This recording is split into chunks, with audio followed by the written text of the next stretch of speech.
For men is a share of what the parents and close relatives leave, and for women is a share of what the parents and close relatives leave, be it little or much, an obligatory share. What does it mean? That the shares of inheritance, Allah has allotted them.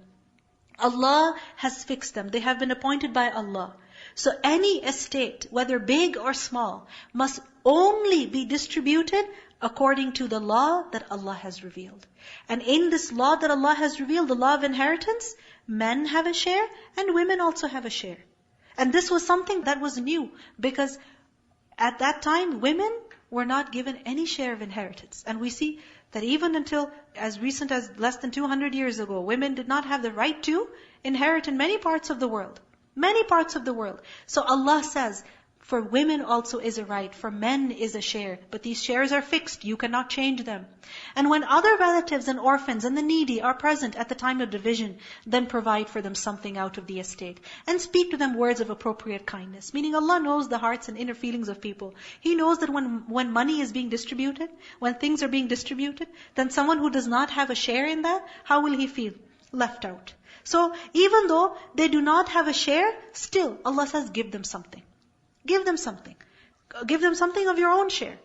And if you cannot give that, then at least say something good to them.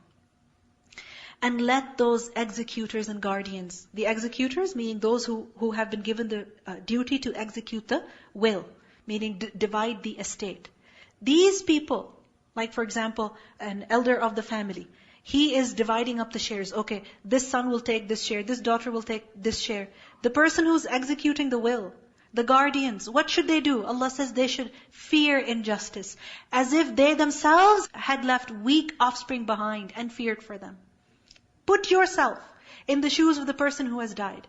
What would you want? That your children are treated fairly, that they are given their rights, their shares. So be fair over here. And think, what if you had died? And what if your children were given their shares of inheritance? What would you want for them? So treat the other the way you would want to be treated. So let them fear Allah and speak words of appropriate justice. Indeed, a warning is given. Those who devour the property of orphans unjustly are only consuming into their bellies fire, and they will be burned in a blaze.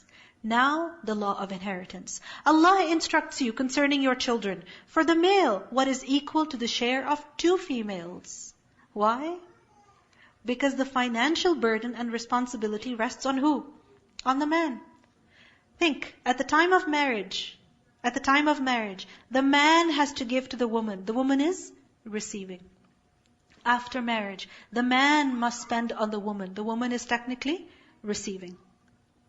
And at the time of inheritance, what is happening? A woman is again on the receiving end. When is it that in a woman's life, she is obligated to spend from her own money?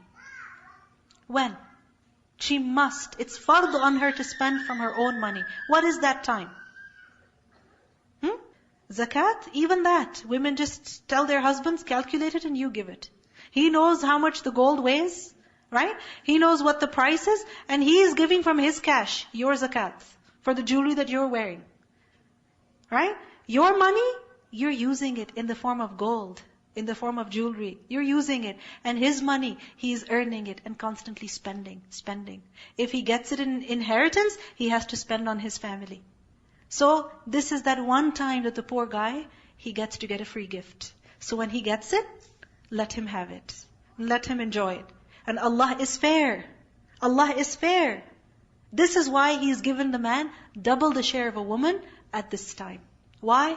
Because even what the man will get, eventually he has to give it to the woman he is going to marry. And then after he marries her, then he has to give it to her. If he divorces her, again he has to give her something. And if they have a child, then he has to continue to spend on her until the child is nursing. So where is the man free of any financial obligation? This is the one time that he's receiving a gift, so let him take it. But if there are only daughters, 2 or more, then for them is 2/3 of one's estate. And if there is only one, for her is half. And for one's parents, to each of them is 1/6 of his estate, if he has left children. But if he had no children, and the parents alone inherit from him, then for his mother is 1/3.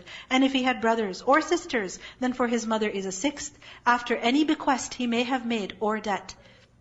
Your parents or your children, you know not which of them are nearest to you in benefit. These shares are an obligation imposed by Allah. Indeed, Allah is ever knowing and wise.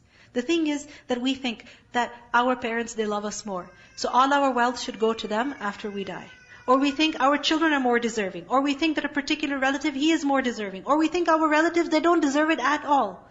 So we want to deprive certain people of their shares and give to others more than what they deserve. But what does Allah say? You don't know.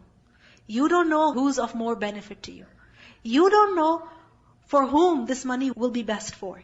So leave it to Allah to decide. He has decided what portion should go to who. So sami'na wa ata'na.